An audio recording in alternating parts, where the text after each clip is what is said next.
Good evening, everybody, and welcome along to the fifth round of the 2026 DTM Esports Championship here on RaceRoom Racing Experience. My name is John Monroe, and I'm going to be calling the action for you today as we enter the glorious Sachsenring circuit for this fifth round. I'm joined by Zach Sweeney, and Zach, it's getting to the business end of this championship now. Only one more round to go until the in-person finale, and this is where it counts. Yeah, exactly that. This is crunch time, particularly for those, in the 18th to 23rd region of the championship. Of course, it's the top 20 at the end of the online qualifiers that will then make their way into the LAN event. We take to Hockenheim and the Nürburgring for the two-race event to crown our champion in 2026. Very much looking forward to it. For those at the front, maybe it's an opportunity for them to let loose a little bit. They've got a little bit less to lose because, they're slightly safer in terms of qualifying. But for those towards the back end of the pack, those that are scraping in, they really need to maximise a good result if, they want to be on the grid for the final. Yeah, we've had 4 different winners in 4 different races, which is obviously great to see. But of course, there's 2 separate battles we're paying attention to. There's the battle at the top of the championship standings. Not that it actually matters too much in the grand scheme of things, but we'll get to why later on. But of course, this will be a big moment of honour for the drivers to try and win that main season championship, the opening 5 rounds, because the competition is so high on here. But of course, as you mentioned, it's actually potentially more about who finishes inside that top 20 in the standings to give themselves a great chance of taking the overall honours next time out. But we'll talk a little bit more about the future events in a second, and we'll talk a little bit more about today's race in just a minute, because before that, we're going to take a quick look at the highlights from the previous real-world round of the DTM Championship, which just took place at Oschersleben.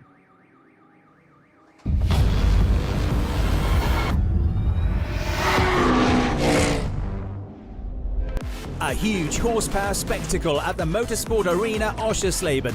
DTM races 9 and 10, above all one thing, emotional. Over 55,000 spectators, 20 high-performance drivers, plus Rudy Robot celebrate the 5th stop of the season on the racing calendar. As always, the fans were right in the thick of the action, including during the track safari. Getting any closer than that, tough. For Luca Exler, the weekend felt just like a family outing. Since I can think, I'm here as a small kid watching my dad race, parking with the motorhome on the karting track.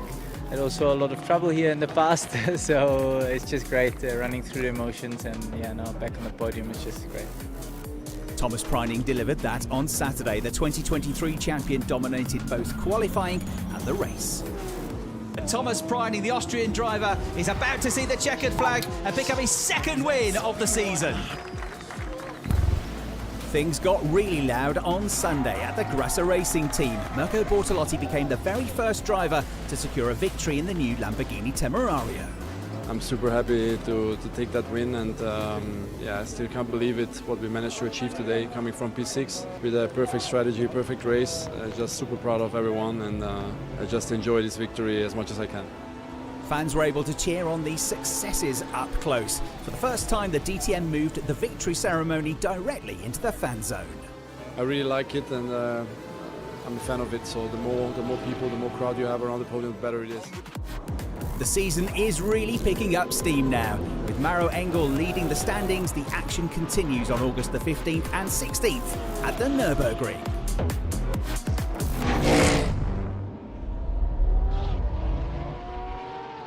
Yeah, it truly was great to see Mirko Bortolotti taking the first win for the new Lamborghini Temerario. Not just the first win in the DTM Championship, but actually the first win for a Temerario GT3 in all of motorsport. Of course, it's also racing over at IMSA and the GT World Challenge Series as well. And it's just great, isn't it, Zach, to see a brand new GT3 car taking a win, because obviously one thing that makes GT3 racing so exciting is the kind of range of machinery we get to see out there on circuit. Yeah, absolutely, and of course with that, there needs to be some balancing in the form of the balance of performance, and for the most part, organisers do get it done very, very well. And particularly, it's a bit of intrigue in the sim as well, because the field, truthfully, in sim racing is a lot tighter.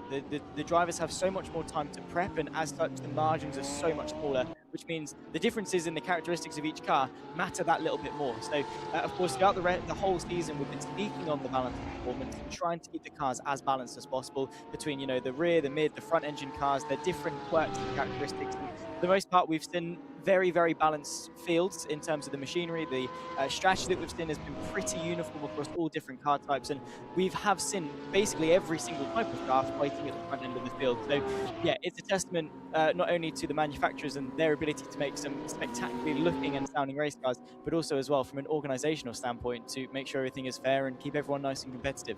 Yeah, I do still miss that V10 Lamborghini sound, but we'll get used to the Temerario eventually, and it actually does sound like a good car. I've actually had the privilege of testing it on RaceRoom because this car is going to be coming to RaceRoom very, very soon indeed, but a little bit more on that later on. Also interesting that Thomas Preining took the first win at Oschersleben in the Porsche. This is the same man who was threatening to quit not long ago because of frustration with the BOP, then finds himself at the top at Oschersleben and back into the top 4 in the championship standings. But as you say, in the world of esports, in the DTM Esports Championship, we've had 3 different manufacturers winning across 4 different rounds. So clearly the BOP's been well controlled. It's all fixed setup, and clearly lots of different manufacturers have a chance of winning, and it's keeping the championship remarkably tight. And speaking of the DTM Esports Championship, let's check out now its highlights from its previous round, also at Oschersleben.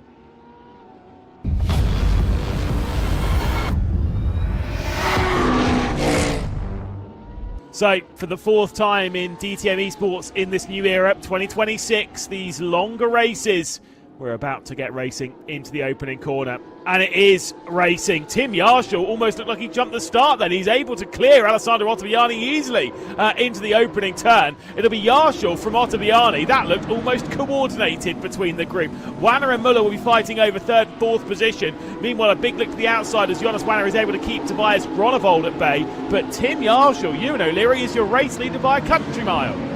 And it is when they exit, as Yarshall is now doing. Tim Yarshall is, as I say, on the exit pit lane. Where is he going to come out compared to the drivers that he was around? Is it comfortably clear, or is it behind? Oh, almost slotting right into the middle, side by side for what will effectively 2nd place. They return into their quartet, and it's Alessandro Ottaviani who's lost out to Jonas Wanner and all that. So Ottaviani down to 3rd. They're both in. Yeah. Sebastian Rear, the only one who's carrying on at this point. Oh, as Lerner does go for it here. He's not spent too long behind Manuel Vera this time, and this is again the element of surprise where you've got to spring it on them early, trying to get alongside. He can't stay alongside though quite. He needed to stay there, even if it was a slight overlap down towards turn number 1. Is he going to give it another go now? He's getting desperate. Oh, and he just backs out of it. Where is Yarshall going to be though? And Gronewold, the 2 other contenders really from that top 5. Gronewold pretty close to Yarshall. I think Banner's going to be in the lead here. Jonas Wanner into the opening complex of corners and into the potential race lead as Tim Yarshall has dropped down into what will be 3rd place. Actually not that far away from the lead entirely, but Banner is going to be able to get ahead of him there, at least to the inside, and so is Ottaviani, because you have to go around so far there on the right-hander. But here he is, Hoban. He is indeed in 3rd place. Now Tim Yarshall sits behind, and once again here we go for 2nd place. Here comes a look, Nicholas Halban trying to get to the outside. We'll try and cut to it in just a second. It is going to be Nicholas Halban straight to the outside of the opening corner. Contact between the pair of them. Alessandro Ottaviani is squeezed out wide and sliding himself out into 3rd position. Ottaviani's going to go. Big kick of oversteer from Nicholas Halban. Is Ottaviani going to be able to come straight back through? Not on this occasion. After its victory in the Lausitzring, season was looking like it was making a turn for the better, and like you say, consistency has been a struggle. Although as we say that, Manuel Vera has got to the outside, big contact between the pair of them, and Kaiki Oliveira is going to come through as well. Kaiki Oliveira into 9th position, Moritz Lerner back down to 10th after contact between Manuel Vera and Moritz Lerner at the opening corner. Indeed, it's been a fantastic drive from Jonas Wanner though at the front of the field, who has just 2 corners to tick off before coming across the line to be a winner again in the DTM Esports Championship. It's Jonas Wanner across the line. Superb performance from Wanner to become the 4th different winner of 2026. Nicholas Huben on to the podium as well, along with Alessandro Ottaviani, who is just able to hang on compared to Tim Yarshall. So a very exciting race last time out then at Oschersleben, and it was of course victory for the first time this season for Jonas Wanner. This man has gone from strength to strength throughout the season, taking his first podium previously at the Norrisring and then taking his first win this time out in the Alpha 1 by SX BMW. Nicholas Hauben finished 2nd in the Team Nitro Porsche ahead of Alessandro Ottaviani, finishing P3 for DTM Esports after a mid-season team switch, of course, in that Porsche. And that was your podium the last time out. Here is your current championship standings then. And as you can see, that win for Jonas Vanner has jumped him up to first in the standings on 3,940 points. Ottaviani second and Hauben third. So your podium finishers, not quite in the same order, are actually your top three in the championship standings, with Tim Yarshall, ever consistent, sitting there in P4, lurking in that Falcon Audi, ahead of Maximilian Benecke, Turka Hakkinen, Moritz Lerner, race winner earlier in the season, of course, Tobias Grönewald, Tomas Ribeiro, who actually led the standings going into this round, Oschersleben, showing just how tight and close things are, and then Kike Oliveira, P10 for BS Plus competition, with Lucas Müller, Philip Dreiss, Julian Kunze, Manuel Vera and Tim Roche running at your top 15, Enzo Filipao, Florian Hasse, Matej Mikiewicz, Marko Pejic and Philip Spiegel currently sitting in that top 20 spots. Of course, the crucial top 20 for this championship moving forward. And you can see the other names there heading further down. Now, it was an exciting race last time out, obviously, Zach, but it just shows you how quickly things can turn with Vanner jumping all the way up to first out of nowhere and our championship leader, Ribeiro, dropping down to 9th. Of course, this is a discussion that we've had, of course, and it's the reason why every driver has got 1 million points. It's purely because that everyone who takes part in, no matter what split of the DTM Esports rounds that you do, whether that's top split or bottom split, you do score championship points, which means that, in theory, a driver who has done split 2 for the best part of the entire season can get their ranking and their reputation to a high enough level, come into split 1 at the final round and still manage to qualify. What that does mean, though, is that at the top end, they need to compensate for that. However, from a viewership standpoint, from an excitement standpoint, it does mean you do have quite a volatile championship in the sense that things can fluctuate so quickly. As you mentioned, with Tomas Ribeiro going from P1 down to P8 in the championship, and that fluctuation can happen at the top as much as it can happen at the bottom. So just because you're sat in P20 coming into this round, by no means are you safe, especially for Philip Spiegel, Sebastian Ray. They're separated by 60 points coming into this, which again sounds like a monumental task. But if Sebastian Ray can bag a good result this evening, anything is possible, and we could well see quite a shake-up heading into the final 2 races of the 2026 season when we take to the on-site finale. Just get yourself into that top 20. That's all you need to do at this moment, and you'll be good and ready to go for the finale. Well, there's more exciting things happening at RaceRoom, because in 3 days' time, RaceRoom will receive its Summer 2026 update, and a big part of that, something I alluded to earlier, the introduction of a brand new DTM 2026 car pack, including the new Lamborghini Temerario GT3.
Not long to wait now until you can get your hands on that new DTM 2026 car pack, so do check out all the RaceRoom official channels for that. One of the new cars, of course, the Ford Mustang GT3 as well, and one of the new drivers to the championship is Finn Wiebelhaus, who is actually the Beat the Pro driver for this weekend's Beat the Pro event, which you can take part in on RaceRoom, heading towards the in-person Nürburgring round of the DTM Championship, so you can get qualifying now, and here's a little preview video.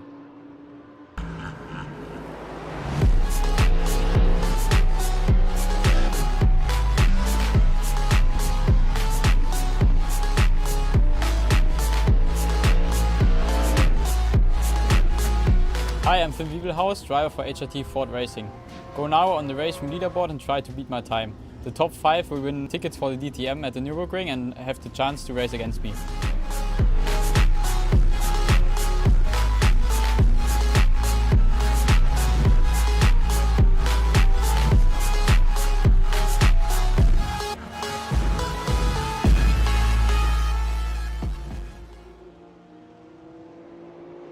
So if you think you're a fast enough racer to take on Finn at the Nürburgring event of the DTM Championship coming up in a couple of weeks, do make sure you jump onto RaceRoom, set those lap times, try and break into the top 5 and get yourself some tickets. However, the focus today, Zach, is very much on Sachsenring, I should say, which is a very tight and technical circuit, anti-clockwise, of course, most known, I would say, for MotoGP and motorcycle racing, but actually an incredible circuit for really close action and racing. If you just get offline for a minute, you can find yourself dropping back numerous positions. Yeah, it's a circuit that favors momentum, right? There's not a lot of hard stops. A lot of the circuit is just carrying that minimum speed. It's to keep the front balanced, to keep obviously the weight where you want it. Very rarely are you actually getting hard onto the anchors and really slowing the car down. Like I say, it's about rhythm, it's about momentum. The hardest braking zone is probably T1, and then from then on, it's all about flow and rhythm. So it really does make it a driver's circuit because, like you say, if you get offline for even just a second, you're going to be punished for it. You're going to get understeer. You're going to wash wide. And like you say, you lose that momentum very quickly with how close and competitive this field is. You're going to probably be losing quite a lot of positions. And while they have got an hour's race, it's not a short amount of time by any means. It's not exactly an endurance race. I think track position early doors could be quite a decisive factor, especially if you don't nail your strategy. You really want to be in control from the get-go today. Yeah, qualifying is important around here. It's very tight and close together, so it's difficult to get moves done. Having said that, though, as soon as you do see a battle up ahead, it really does open up opportunities for drivers who can just keep it clean and pick the right line. To be honest, I think I had the most enjoyable sim race I've ever had around this circuit on RaceRoom in old DTM 1992 cars around about a decade ago. It was magnificent fun, and ever since then, I've just been truly in love with racing around this circuit, and I think we're going to see some great action here today. Qualifying is just about to get underway, so we will head to the circuit very shortly indeed, and we'll see who can take the pole position. But what I'm expecting around this place as well, Zach, is a very chaotic opening lap. Drivers will be jostling for position, and the nature of that first sector, which you're actually viewing right now, as you see that Jonas Vanner in his BMW, you've got a lot of switchbacks, a lot of slow corners, and if you just pick one side and don't quite get a move done, you will find yourself washed out, and suddenly you could be losing 3 or 4 positions as you head back up the hill. The other thing as well is the track undulation and the track camber. So you can see that at some corners it sort of favours you, the camber favours you. You use the compression to help rotate the car. Other times it pulls away from you and that washes the car out wide slightly, particularly through these long radius corners. So again, something that these drivers will have to consider when it comes to the race, and particularly late on in the race as well, when the guys are getting a little bit worse aware. You've got to make sure that you are turning in at the right point, maybe lifting off the power through a corner that is otherwise flat, or maybe even brushing the brakes, just to reintroduce some of the weight back onto the front tyres. It really is a circuit that rewards sort of that management towards the end of the race, but right now in qualifying, it's all about going flat out. They don't have a lot of time, actually, to set their qualifying laps. Often in racing events, we see them have upwards of 20, 25, even half an hour qualifying sessions. The DTM Esports, they got, what, 6.5 minutes to set their lap time, and, well, it's a minute 15 lap around here, so they're only going to get 5 or 6 laps in this session, and, well, in those 5 or 6 laps, that dictates their starting position for the entire 1 hour race, so they really do have to nail it from the get-go. Currently, it's Alessandro Ottaviani joining a new team heading into this round as well, but currently tops the timesheets with a very respectable, like I say, 1 minute 15.3 ahead of Nikodem Wisniewski. Yeah, predictable name at the top of the leaderboard. Of course, Ottaviani, one of only 2 drivers in the field to have taken a pole position this season, having taken 2 pole positions, of course, the Italian, and he's looking incredibly strong heading into our finale in a couple of weeks' time. Meanwhile, Jonas Vanner, who we were watching on that first lap, just 4 tenths of a second off at the moment, heading through that opening sector. You really don't get a chance to breathe around here. It's absolutely relentless. We're now heading through turns 5, 6, and 7, and actually Vanner's going to abandon that lap and start another one. One of the quirks of RaceRoom during qualifying is if you get your lap wrong and you want to restart it, you can simply reset and you're 1 corner away from the start line again, and you may quickly get on it again, so you don't have to do a full lap before you can get another chance, which really does help you set a few extra lap times. But you'd be amazed at how quickly that clock still counts down, as we now watch our current pole sitter Alessandro Ottaviani charging through turn 11 down towards the Saxon curve at turn 12. Fast left-hander, late apex. You can see there Ottaviani a little bit wide on entry, did seem to just about get to the curb on the inside. Then you've got a short run here up towards the final corner. Queckenberg, 13, uphill, off camber, super tricky, and you've got to be so careful with track limits. And Ottaviani really testing the edges there. I think he actually might have gone beyond, because he's done a quick reset there, and he's not finished that lap, Zach. So Ottaviani obviously feeling that lap wasn't going to improve, or he extended track limits. Wisniewski, in the meantime, second pole having a good season so far, sitting inside that top 20 as it stands, and a huge CV of sim racing prowess. This man is the Williams F1 sim driver and has been for a long time, so he's been great across multiple sims over the years and currently proving his worth on RaceRoom as well. He's incredible. We see him at the sharp end of basically any competition that he races in, and a part of the Williams camp as well. They carry with them the podium mentality. It's sort of a mantra that they echo through all of their divisions of esports, and it basically is just a sense that no matter what the race is, no matter what series it is, you always go in with a podium mentality, with the mindset that you can finish on the podium, that things still can come with you. No matter how you're feeling on pace, whether you're feeling the top of the world or the slowest on the field, you go in with the same mentality to succeed. And it's a mentality that has carried them forward throughout, well, their entire campaign in the world of esports. And Wisniewski currently sat P3. Tim Marshall, though, goes top of the timesheets by 76 thousandths of a second, setting himself another 1 minute 15.3. The margins are so slim, so the reason why people will just reset, they might mess up one corner, and for a lot of us, we can probably make that time back up through the rest of the lap. For these esports drivers, the minute they lose even just the slimmest of margins, they are better off writing off the lap and starting over again, because as we've alluded to, that clock is not slowing down in the slightest, and they want to make the most of their time on track, especially as Ottaviani tips him once more to provisional pole. Yeah, you're absolutely right. Every single second counts here, and you could miss out on that one extra lap if you just don't quite reset in time when you know the lap's gone. So that's why you see such quick resets. Just a quick correction, I said Wisniewski was comfortably inside the top 20 in the championship. That was wrong. I don't know where I got that from, but I was sure he was. He's actually sitting 27th in the standings at the moment, so a bit of work to do for Wisniewski to try and break into that top 20. It is possible to gain that many positions, but he's going to have to score a lot of points here tonight, and starting near the front is going to help him with that. We also see the same names appearing towards the top. Ottaviani and Yarshall are two pole sitters this season, currently locking out the front row. And up goes Nicholas Hauben up into P4 on the grid. Now, this is also a man who finished in the top 4 at Oschersleben and is also in the top 4 in the championship. In fact, the top 4 finishers from the last round make up our top 4 in the championship. And look at them back again. Currently, 3 of those drivers in the top 4 once again. Only one name missing from that lineup at the moment. I'm just looking down the field to see if I can find P18. the other driver. P18, yeah, there you go. Jonas Vanner down at 18th. I was struggling to see his name there, but that's uncharacteristic for the German. Of course, it's not going to be hugely influential for his championship. He's nice and safe in that top 20, but he'll be looking to continue his momentum, having taken his first win last time out. Yeah, and as well for the top drivers, it's again a statement for them, right? Heading into the final 2 rounds, both at Hockenheim and of course the Nürburgring GP layout. You want to make a statement to your fellow competitors. You want to be the one going into that with your head held high, with something to prove, and you want the other drivers to be chasing you, to be scared of you, to be looking at what you're doing in the practice session, because then you've got that psychological advantage. Maybe you've got a little bit more pressure and expectation, but it's a pressure and expectation that I would rather have than going in slightly on the back foot. So for Jonas Vanner, he's going to want to carry that momentum through. When we talk about him down in P18, he's only 4/10 off provisional pole, as he gets tipped actually by the Hungarian of Shari. He drops to P19. The pole to P19 is 4/10 of a second, is just incredible. Fair enough, it's only a 75-second lap, but it's quite a complex circuit here at the Sachsenring. So 4/10 relatively is actually quite a close margin around a circuit like this, with how many opportunities there are to gain that lap time. Jonas Vanner needs to find a little bit of an extra margin. Even 2/10 more would see him inside the top 10. Yeah, I mean, you see that gap down, 8/10 even to Mikovits in P23, but you're talking about 13 corners here, so you're talking maybe half a tenth a corner. It's absolutely nothing between these drivers, and that's what makes them the best in the business, of course, this top split event. It does look, however, like Ottaviani and Yarshall, the cream always rises to the top, and these two who have taken every single pole position this season stay up top. And once again, it's Ottaviani with his 3rd pole of the season. The Italian looking strong and in form as we head towards our final couple of rounds in just a little minute. So before we analyse the race and get ready for this one, we have another little video for you. Now, we showed you the little Beat the Pro preview earlier for the next round at the Nürburgring, which you can, of course, get involved with.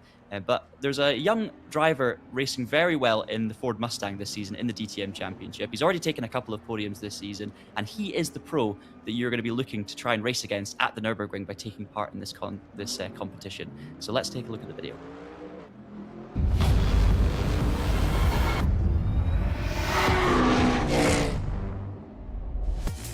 The DTM kicks off the second half of the season.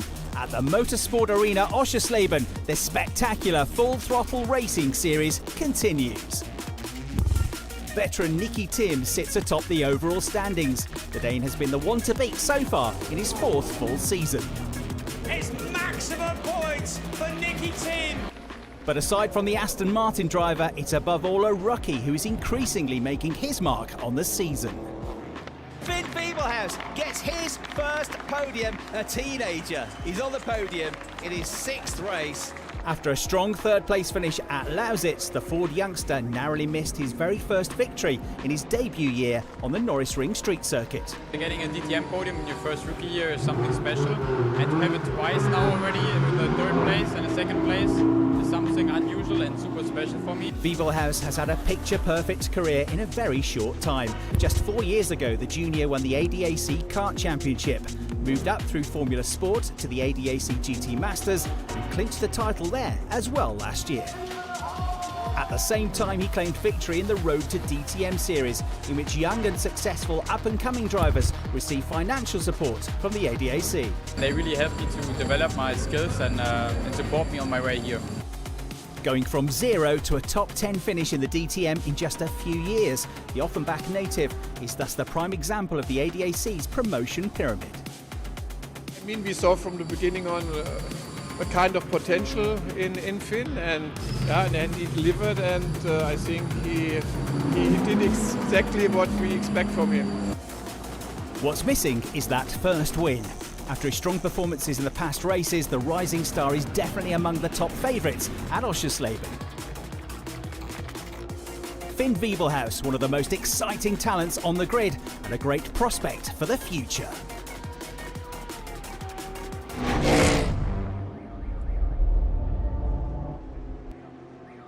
There has been a very strong rookie campaign for Finn Wiebelhaus. And another name we have to watch in years to come in the DTM, of course, a young German driver. Great to see local talent coming through the championship, and already, proven with his results this season that he's going to be around for the long haul, and it's great to see. So yeah, get yourself involved in that competition, as we say. So moving on then from the qualifying session, it's another pole position for Alessandro Ottaviani, his 3rd pole of the season. You can see here the previous pole sitters. So you've got Ottaviani in round 1 at Zandvoort, then it went to Yarshall taking another pole at the Norrisring, and then Ottaviani again rounds 4 and 5 now at the Sachsenring. So looking to make it a clean sweep, these two. And we also will show you the graphic for the fastest lap award so far this season. And once again, Ottaviani at Zandvoort, then Yarshall, and Nicholas Hauben, who's been coming on strong recently. One thing we did notice in that qualifying session, and there was actually a comment about it from Gianmarco Fiducci on the YouTube feed as well, the BMW seem to be struggling a lot. Now, we saw it with Jonas Vanner, our championship leader, way down the order, and we'll be looking to try and fight through the field here today, but not many BMWs right at the top of the field. Do you think it's a BOP thing, Zach, or, what else could it be, I guess? I mean, I was speaking to Lucas Miller before the race, as I usually do when I'm commentating on a race that he's on. And I was like, are we going to cook tonight? And he just replied, very simple, no. And I just asked, I was like, car or talent? And he's not gotten back to me on that one yet. So I'll leave that up to interpretation.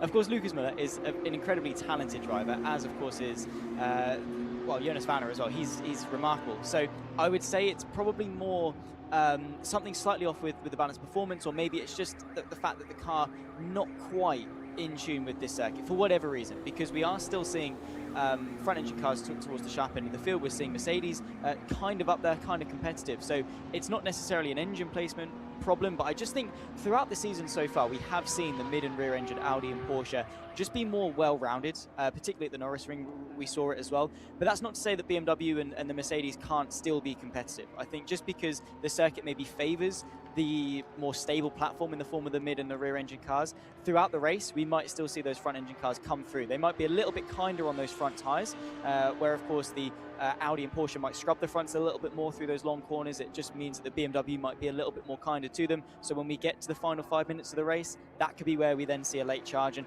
also as well, like we saw from Oschersleben, strategy is still a thing. Pure pace does not necessarily define your race. It's about how you manage from lap 1 all the way to the end, and ultimately the only lap you need to lead is the last one. Yeah, BOP giveth and BOP taketh away, I think is fair to say. And of course, it does balance itself out throughout the season. So you do see different manufacturers winning different races. I do think the characteristic of this circuit would suit mid-engine cars based on the changes of direction and the momentum you need to carry. It just naturally, it feels like a mid-engined circuit. But we'll have to see how the race unfolds. And as you say, strategy absolutely crucial. Of course, 2 mandatory stops in today's 1-hour race. We've seen strategy come in very handy for Jonas Vanner in the past. Of course, even in the last round at Oschersleben, Vanner managed to win basically through a great strategical move. He was running in P4 in the opening stint and was able to end up taking the win. Jarschel dropping to 4th despite leading early on. So strategy will play a big part here today, and especially when it's difficult to overtake. I think we could see some drivers going for an undercut. We could see some drivers running long if there's clean air. So there's plenty more to think about than just outright qualifying pace. Yeah, absolutely. Consistency is the name of the game. We even saw it at RaceRoom, right, where it's quite a tight technical circuit. We saw plenty of overtakes, plenty of battles in the fight for the podium. So, yeah, by all means, qualifying does not dictate your entire race as a whole. And ultimately, the goal isn't necessarily to win this race. It's to get yourself into the top 20 in the championship. And that's going to be the main thing on these drivers' mind. Certainly will be. We'll keep an eye out on our drivers that are around about the bubble at the moment. We won't be able to give you the official running, of course. Even at the end of this race, we can't tell you officially who's made it and who hasn't, because there may be post-race penalties, and the point system is a little bit complicated to keep an eye on the fly, let's say. But things can change in an instant in this championship. And in motorsport, things do change very often, and usually when you least expect it. So I'm very, very excited about this race here today at the Sachsenring. You've got Ottaviani and Jarschel on the front row. We'll see who gets that run down to turn 1. Drivers now on a formation lap there. You can see some of the names to keep an eye out for. You've got Florian Hasse, 17th in the championship. He starts 13th in this race. Mate Mikiewicz down in 22nd in qualifying. He is 18th in the championship. Then it's Marco Page, and I'm not actually seeing Marco Page in this race, so Marco may not be there tonight, which potentially opens up a gap for someone else. Philip Spiegel currently sits 20th on the bubble, and he's qualified 23rd for this one. You've got Sebastian Ree, Saba Hegedus, and Martin Peterman to keep an eye out for as well. 25th on the grid for Martin, 24th for Sebastian, and Saba is up in 21st. So these are the sorts of names you're going to want to keep an eye out here for in the standings for this one. You've got an hour's race, or 58 minutes left of this race as they head through the final corridor now. And you can see now out the back of that Alessandro Ottaviani Porsche, looking back at Wisniewski in the Porsche, and then Hauben in another Porsche. So 3 Porsches in the top 4. The first of our Mercedes, Tomas Ribeiro, on that 3rd row alongside Piquet Oliveira, the highest placed BMW in the starting lineup. And then it's Benecke and Muller on the 4th row. So we get ready to go then here at the Sachsenring. It's 1 round until the cut-off. It's 1 round before the finale, and this is where it counts. These drivers will be giving it everything. We wait for the green light, and away we go. Ottaviani powers away, just manages to slot in ahead of Jarschel, who moves straight to the outside. Now Wisniewski looks to the inside, looking for a move on P2, but it's going to be Ottaviani, Jarschel, Wisniewski, and Hauben looking now around the outside, and there's a spin there for Jarschel. Jarschel's around, and one of our championship contenders facing the wrong way. Immediately, another Audi now facing the wrong way as well, and it's kicked off immediately. Here's that. Yeah, that's Sven Mackenberg that got the short end of the stick there, just caught up in the opening lap chaos. And as we called during the pre-show, turn 1 was always going to be chaos. This has allowed Alessandro Ottaviani, though, to bridge a very nice gap indeed. And looking quite good on there. And he came from the 3rd row of the grid. Now he's up into P3. And guess what? In a BMW, right in amongst the mix there, at the other end of the Leeds F1 Team Gaming car, Olivier Wisniewski trying to keep there on the game as well. Benecke quietly making his way forward. So right now, though, the same BMW struggling. 3 cars inside the top 6. Absolutely watch that one away. Of course, it's the opening lap. See as to how well they can keep this up over the course of the rest of the race. But it's a dream start for the Italian. Ottaviani leads out by 1.2 seconds into the final couple of corners. You can find there's 4 BMWs in the top 7. So yeah, absolutely throws some plates in the bin. So the BMWs there down the inside goes Jonas Vanner, our championship leader, on Chari. So that's with E13 for Vanner. In fact, Nelson as well, the other Porsche. So there's been a few drop positions there for Chari, and that will be important in this battle for P20 in the championship standings. I'm not quite sure what happened there in the opening corner. I actually started looking a little bit further back in the field right at the moment where there was the spin for Jarschel. I can imagine it may have been Wisniewski down the inside who made a bit of contact with the Audi, but we'll have to take another look at that one later on. Which is a real shame for Jarschel, of course, losing out all those positions so early on. And he's going to have a fun race trying to fight through back through the field as we go on. But still a long way to go. What a dream start, though, for Alessandro Ottaviani. 1.3 seconds out in front in the Porsche, and he's already got some breathing space, which is something that you don't usually get here at the Sachsenring. I mean, look at this queue here. It's just car after car after car, continuing all the way through the field, and it's absolutely relentless. Yeah, Ottaviani as well, qualifying, because he's been qualifying very well so far this season. Didn't get the best of starts last time I was in the College box back at the RaceRoom. Dropped back really early on, so he's going to be quite grateful to brush that off and to well, been able to ride that pressure, to deal with that pressure, and to control the opening phase of this race. By no means can he feel safe or get complacent, because Nikola Brzezinski will continue to hammer it. But what it does mean is that the opening phase of this race, he can save a little bit of fuel, he can take it a bit easier, he can find rhythm at his own speed without worrying about those behind him. Jonas Vanna, though, trying to make some quick work of Philip Dreiss, the Need Racing.com Porsche. On the left-hand side towards turn 1, Jonas Vanna trying to go the long way around. Opts to tuck back in and go for a switchback. Apex comes in very quickly, it was very, very close, but the advantage swings back the way of the fellow German Philip Dreiss, will keep 12th down the hill. You can see just how tight it is here at this circuit in that opening corner. Vanna just poking a nose down the inside on the exit of turn 1, but not able to force the move, and Dreiss hangs on to that position 12 for the time being. So it's Ottaviani, Wisniewski, Oliveira up in P3, first of our BMWs, with Ribeiro in P4. Good for him to get back on the horse after difficulties last time out. Maximilian Benecke and Lucas Müller rounding out your top 6, 2 more Germans and 2 BMWs. Then you've got Turka Hakkinen, Florian Hasse, who needs this good result to really cement himself inside that top 20 tonight. Moritz Lerner in P9, and Vera rounding out the top 10, who had a really strong start to the season at Zandvoort. Hasn't been quite as strong since then as the Spaniard, but looking good here tonight, sitting inside that top 10. He's sitting 14th in the championship. We now look at Nicholas Hauben as well.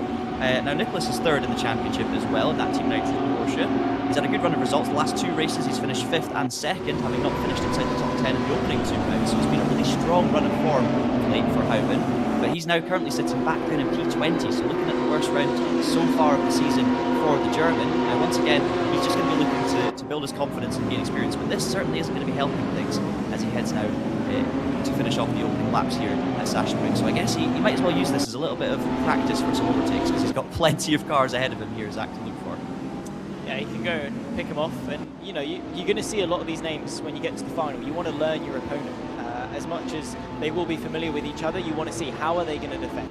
Are they going to be interested in working together? Because right now, maybe you've not got as much on the line if you're securely inside the top 20. When you get to the finale, though, you will have, and you want to know your opponents. You want to know who you can race, who you can maybe give a little bit more of a squeeze to, who you can, I was going to say abuse a little bit there, that's maybe a bit extreme, but maybe who you can push off a little bit wider, who you can get elbows out with, who might, you know, relinquish a position a bit easier than another, and then those who you maybe need to be a little bit more careful with. And it's all data that will be invaluable by the time you get to the finale, on board with Moritz Lerner on the rear end of Florian Hasse, 2 drivers that of course do need a decent result just to make life a little bit more comfortable for them.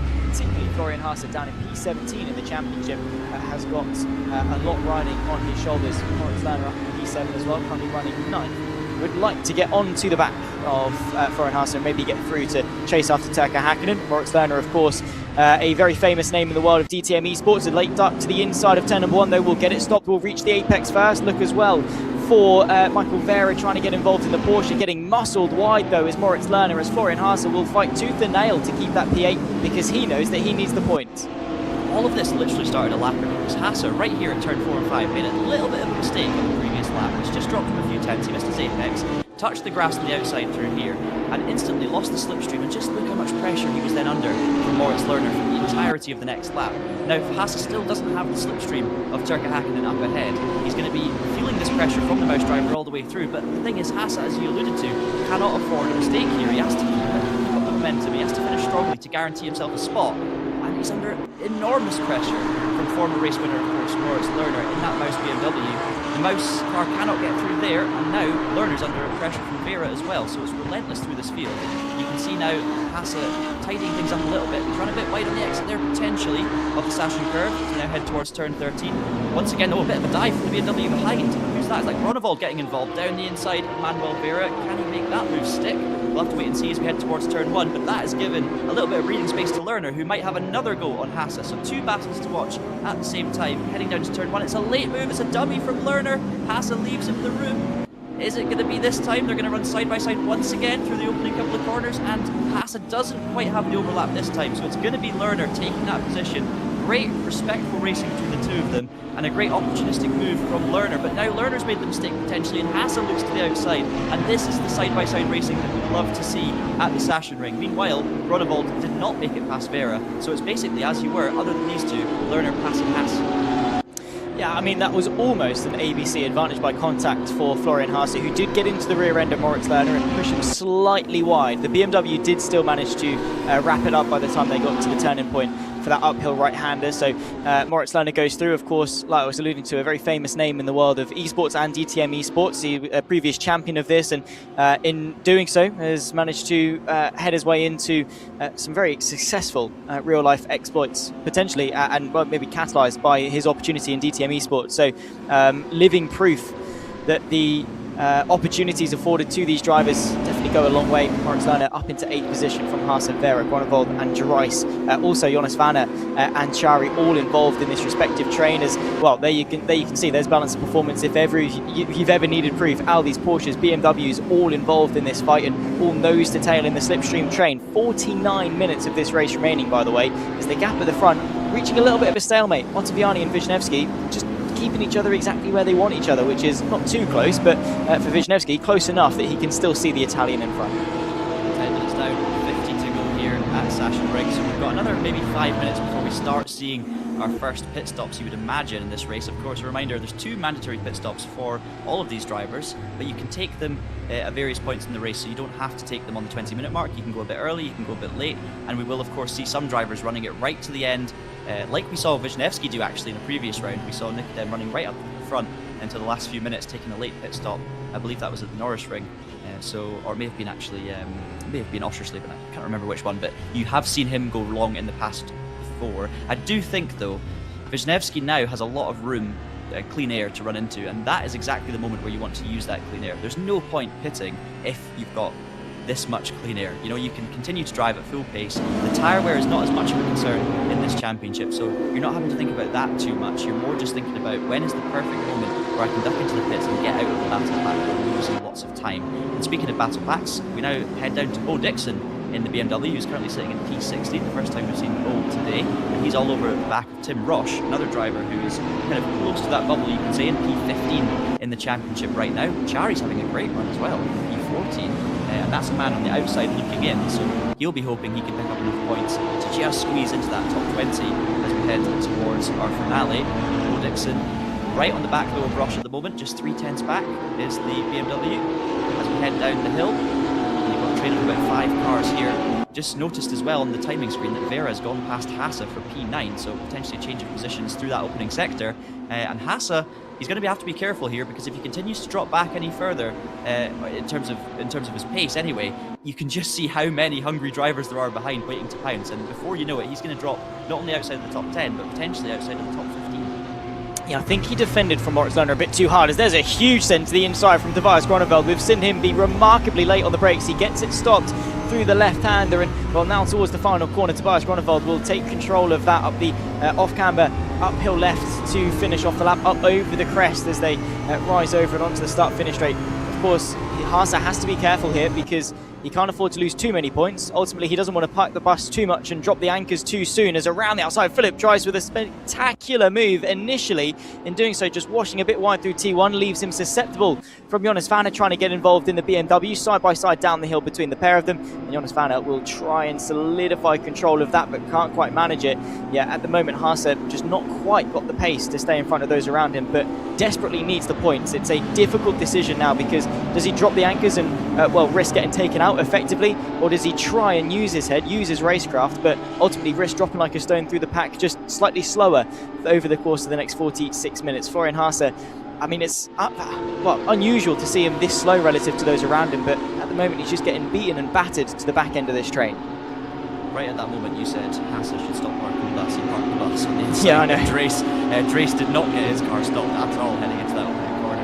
And actually, I think it's quite lucky to get away with only, well, not even losing a spot, really, just maintaining his position in P12. Vanner not able to take advantage just yet, but looking potentially to send one down the inside of the final corner. Is Vanner going to do it? Yes, he is. He's just going to squeeze down the inside enough, and Dries is forced to leave that door open. Now they're going to head side by side down the pit straight. It's all about who can pick up that slipstream. It looks like Vanner's going to get it, and Dries is now under attack from Chari as well, who's having a magnificent run at the moment, the Hungarian in the Porsche. But Dries back down the inside of Vanner. It's going to be a bit of door-to-door contact now, a bit more contact as they exit.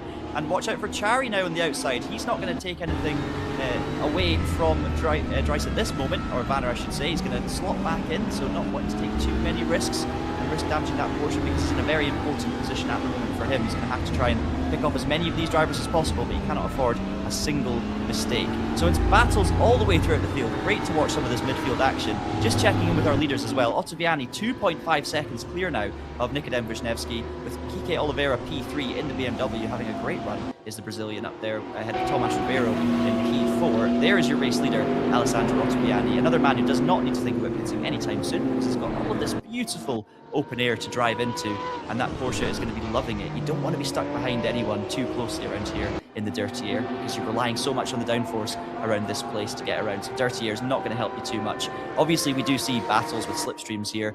Meanwhile, actually, we're seeing our first pit stop now because it looks like Wisniewski, potentially Ribeiro, all coming into the pits. So yeah, it's getting very busy on pit lane as we hit the 15-minute mark in this race. Yeah, of course, Ottaviani, no-brainer to continue on there. Same too for Kike Oliveira and Max Benneker, who we saw at the RaceRoom do the earlier cycle of pit stops. It didn't quite work in his favour then, so this time he's going to be trying to be on the later cycle of the pit stops. We'll have to wait and see as to what can happen. Of course, it's two mandatory pit stops they have to take at some point during the race, and well, for the most part, they can split that up however they like. So we will have to wait and see as to what's to come. But yeah, I mean, interesting that we saw Wisniewski come in so early because, like we say, he had plenty of clear air.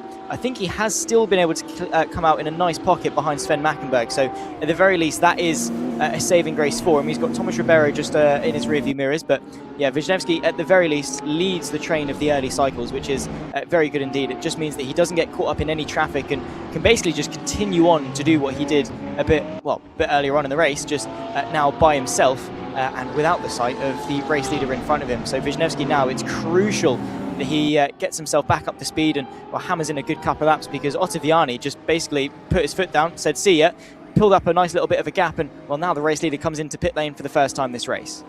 Well, this is the thing. The championship is so competitive, and it's where I got it wrong. I was saying Ottaviani and Wisniewski should maybe try and stay out and use that open air. Because everyone's so closely matched in pace anyway, Zach, there are no stragglers at the back holding anyone up. These guys are dropping out way behind the back of the field. So essentially, you're continuing in that clean air. So absolutely no issues at all for an early pit stop for these two. Just getting one out of the way with a little bit of margin, of course, if anything does go wrong during the pit stop.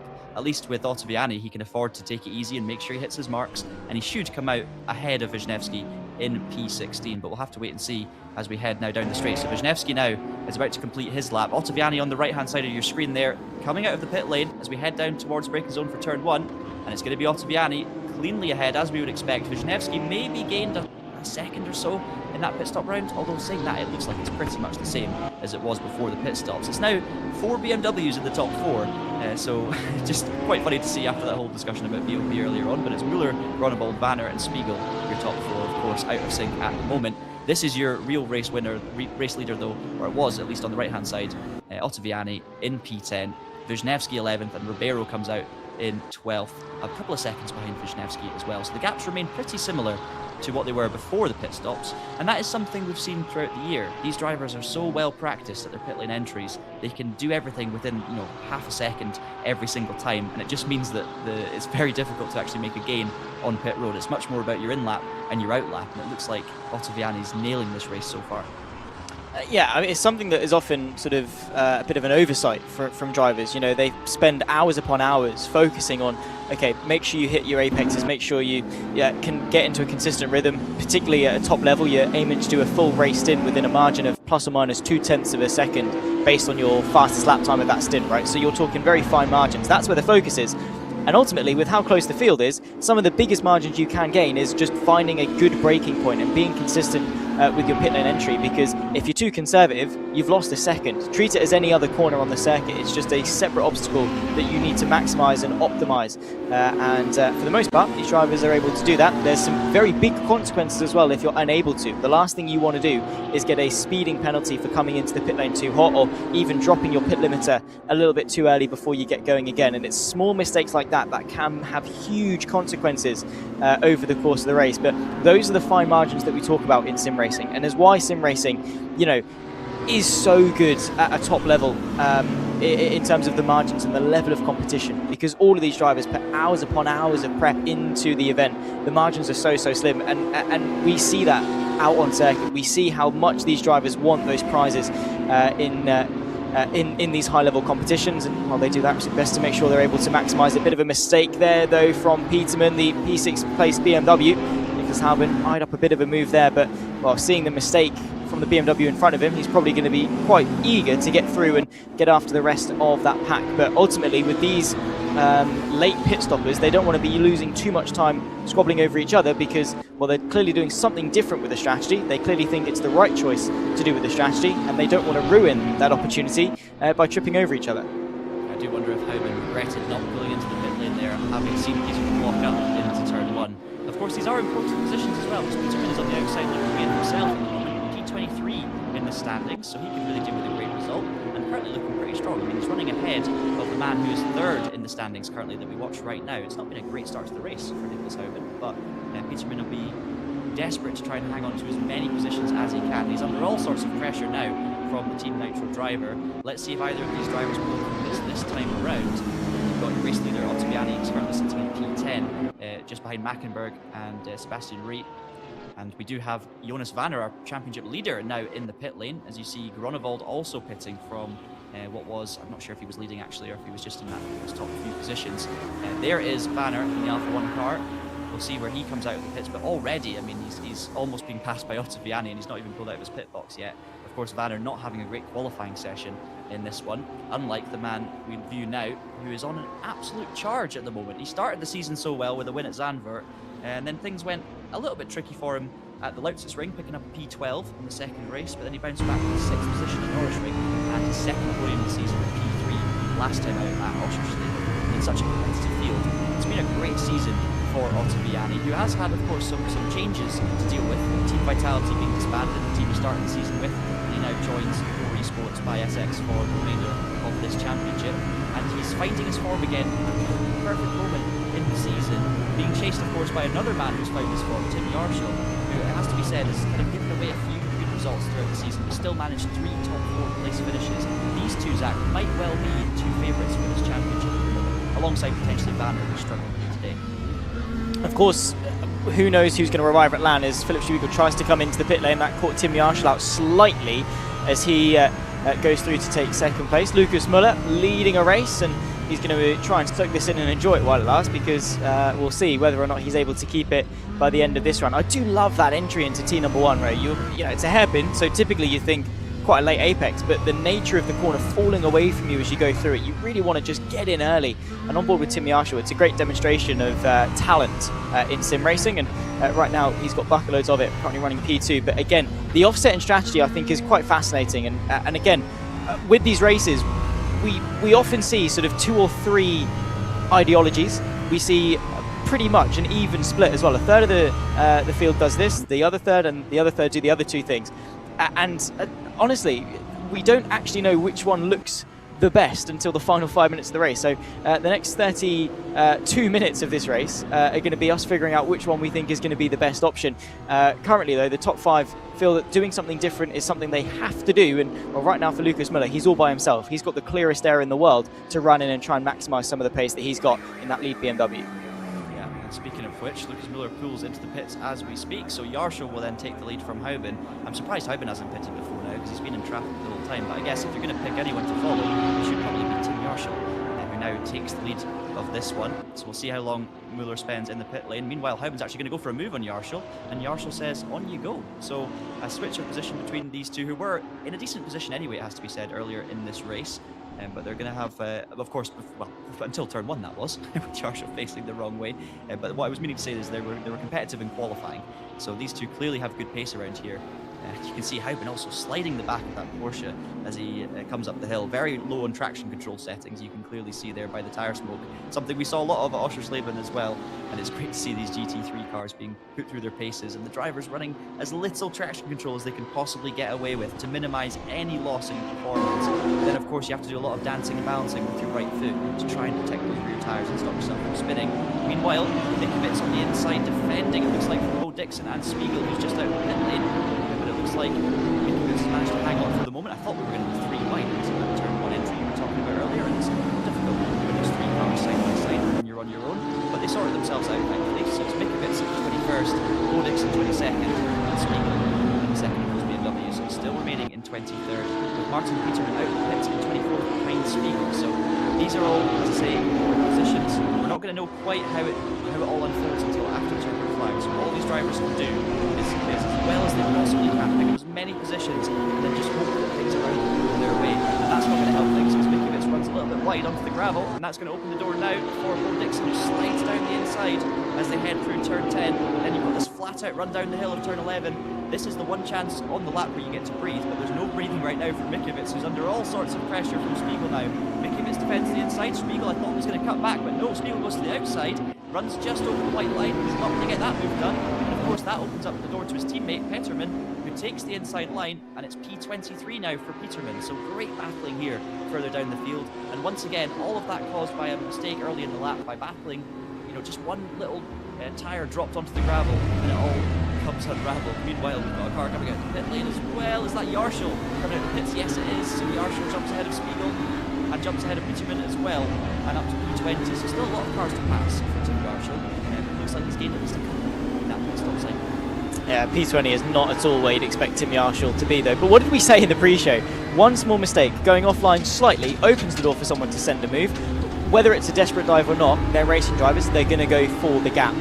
And in doing so, it catalyses such a big battle like we saw. Philip Spiegel will ride on board with him in the picture-in-picture, giving a bit of a bump draft, though, not interested in fighting Peterman because, well, truthfully, they're in P21 and P22. This isn't where they want to be finishing. This isn't where they aspire to be. Their dream is not to finish P21 in DTM Esports. They want to go higher than that. However, a bit of a problem was that Tim Yarshall going off into the gravel.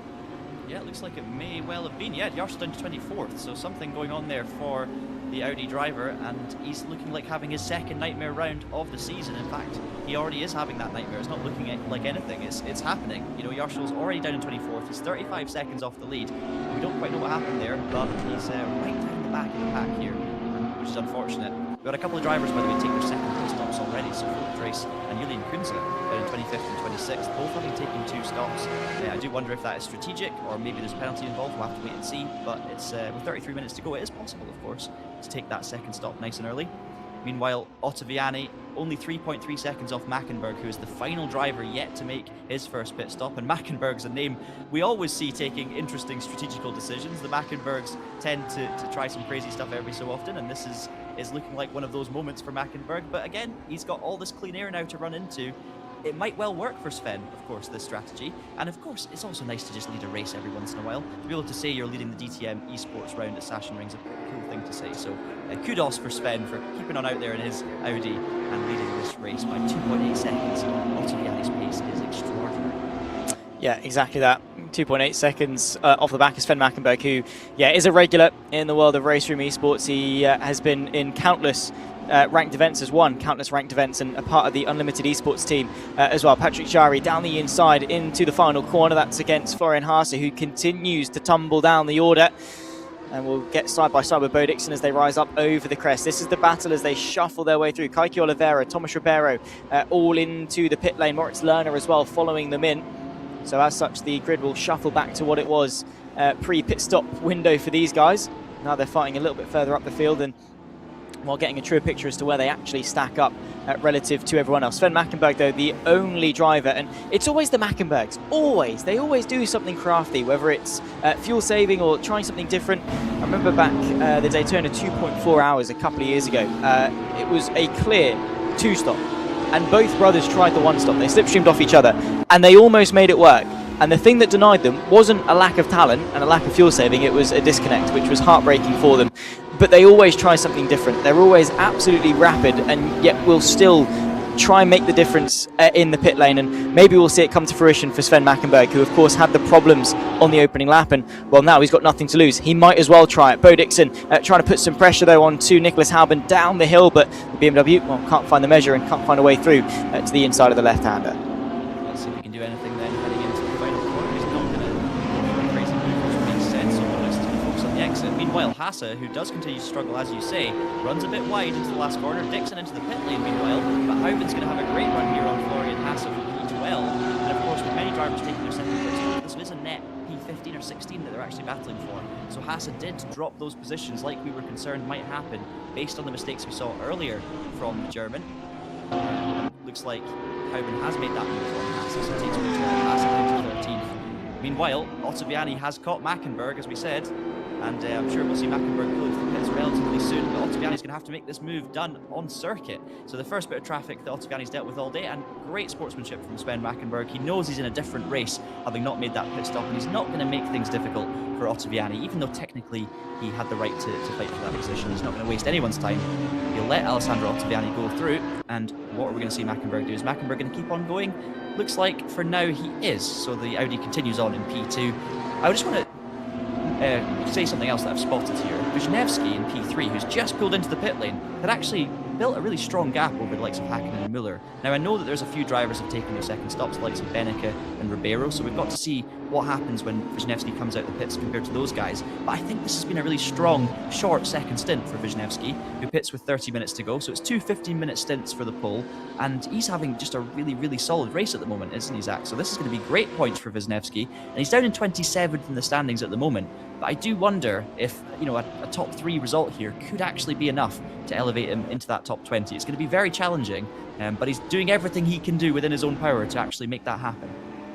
Yeah, ultimately, what's happened in the past is the past. You can't go back and redo the first 4 rounds of the championship. What are you in control of? It's right here, it's right now. Side by side as well, Nicholas Halben with, that's Tom Roche with Nicholas Halben. Patrick Jarry just in behind them, trying to get involved. But yeah, I mean, he's doing exactly everything that is in his power to do so. And those in front of him, Dautzenberg is down. We've got Patrick Jarry outside of the top 10 currently as well. Lutkovski isn't here. Martin Peterman is down to the back end of the field. Same to Hegedus. Sebastian Rey's not even on the grid for today. So he's in front of the key people he needs to be in front of. And with the way that the points are awarded, you are hugely awarded and benefited for finishing higher up. Obviously you are, but what I mean by that is the points gain in between each position is more and more. Nicholas Halben straight down the inside of the bottom end of the hill will try and take the position, and finally into the pit lane comes Sven Mackenberg for his first stop of the day, just over halfway into this race. Turkka Hakkinen and Manuel Vera will also go in to serve their second stops as well, but that's just how offset Sven Mackenberg is. A couple of people doing their second stops of the day, he's on his first. Yeah, it kind of almost breaks your brain a little bit because it feels like he's making a stop along with everyone else, but he's still got one to do, of course. So we will see Mackenberg drop further back a little bit later on, but kudos to him for trying something different, and it was good to see him right up there at the top of the order. And speaking of the top of the order, Nicholas Halben is making his way through. Now I know he's P6 at the moment, and that is not technically where he is because of course we've seen so many drivers now making their second stop, but I do think it's been a good recovery from Howden after the struggles earlier on in this race. He's making some good moves, and he is going to find himself, I reckon, comfortably inside the top 20 after the second round of stops. Chari's having a great race as well, we've mentioned a couple of times. Wisniewski also having a superb race, and one of the first drivers here to have made 2 stops, in fact the very first driver, so he has got comfortably out ahead of both Beneke and Ribeiro, who he was battling with earlier on. So it's still a net P2 for Wisniewski, and even though he's down there in the championship in P27, we know that Nikodem Wisniewski is one of the best racers in this field. He's got so much experience, as I alluded to earlier, across multiple disciplines and across many years of sim racing. So this is a man who was picked up by Williams for a reason. So it's not a surprise to see him up there in P2, but he will be very much enjoying those lofty heights. And speaking of enjoying, I think Gianmarco Fiducci in the chat is very much enjoying watching this race and missing his own sim racing esports. So shout out to Fiducci. Great to have you watching this one, and yeah, maybe get yourself involved again next season in the DTM Esports Championship. Yeah, I do have a soft spot in my heart for Gianmarco Fiducci. He is, don't we all? I mean, he's just a stud. As simple as that. It's the only way you can put it. Thomas Ribeiro on the outside of that, of course, is that's going to be Max Beneke, the Mouse Esports BMW. Bit of contact between the pair of them, but up in his race at the end of the day, Max Beneke will muscle his way past and hold firm through turn number 1. Nicely done from the German for Mouse Esports. Again, another driver that has, well, won at the highest possible level of sim racing against the likes of Porsche Coanda, against the likes of Team Redline on other platforms, and definitely sort of established his legacy as one of the best in sim racing, and even doing so here on DTM Esports on what is a fairly unfamiliar platform for him, fighting at the sharp end of the field. He's already done both of his pit stops and, well, could be eyeing up the top 5 position when everything shuffles its way round. Thomas Ribeiro, though, you can see the front bonnet of that Mercedes AMG a little bit crumpled in, so definitely shows to me that he's not been shy to give the car in front a little bit of a tap, and a little bit sideways as well. You can see dipping a wheel beyond the white line and doing so again there. Thomas Ribeiro clearly pushing very, very hard to stay in contention. Yeah, we know that Mercedes has a long bonnet, and Ribeiro obviously doing what he can to shorten it a little bit. Meanwhile, our race leader Ottaviani pulls into the pit lane for his second stop. So we'll see where he comes out. I would expect him to be a good 3 or 4 seconds ahead of Wisniewski, because we know how well practiced Ottaviani will be with these pit stops. Tomas Ribeiro, though, the man we watch right now in this Mercedes, as Ottaviani comes out of the pit lane and is comfortably ahead of Wisniewski, who you will just about see there in the distance in that Porsche. So it is as we were. But yeah, Ribeiro I wanted to mention because he's had a phenomenal season on RaceRoom, doing a great job in all of the special events that have been taking place on the new ranked system. So this is a man who's very much come into form in 2026 and is now mixing it amongst the best. Obviously in this championship, the caliber of competition is incredibly high, with all that prize money up for grabs. That's why you've got the likes of Lerner, Beneke, Wisniewski, all these big names racing for this championship. But Tomas Ribeiro, absolutely a contender here, and can hold his own in this field, as well as doing bits on RaceRoom week in, week out in that Mercedes. So this Portuguese driver is definitely a dark horse as we head towards our finale. Currently P9 in the championship standings, but has the capability of really putting himself in contention for this one. So keep an eye on that name, Tomas Ribeiro, in P12 for the future. Has of course made 2 stops here today, just like Wisniewski, who we ride on board with. That's the view out the front of the Porsche. You can see just up ahead the other Porsche of Ottaviani, and the gap is a little bit smaller, I would say, than it was before the stops, but we're talking maybe less than a second difference here.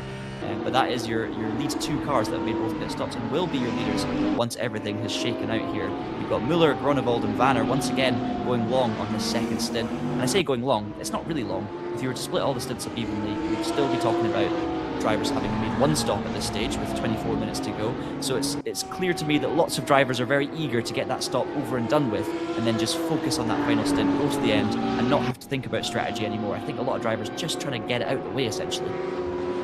First of all, did I say Sachsenring wasn't racing? I'm clearly blind, and he is. He's in P7. No idea what I'm talking about. But yeah, no, I think that is the case, right? You want to leave opportunities open, and fuel and tyre wear is not a concern in these cars. So, realistically, you can do the whole hour on a single stint if they were permitted to. Of course, that's not the case. So I think they do just want to position themselves best for that final stint and push as hard as they possibly can for the final stint. Make sure they're out on circuit and they can really see as to what they need to do. What job do they need to do? If they offset themselves so far that they're coming in with 5 minutes left to go, if they have made a mistake in terms of the strategy, it doesn't give them very long to amend it, right? So I think a lot of these drivers do just want to get those stops out of the way and have a flat out full rhythm, full momentum pushed in as much as they possibly can going into the later part of this race. We'll have to wait and see as to what decision is the best one, and well, everyone makes the right decision when they've got the benefit of hindsight. Currently, none of them do as things stand. Moritz Lerner, though, the BMW, not the best car in qualifying,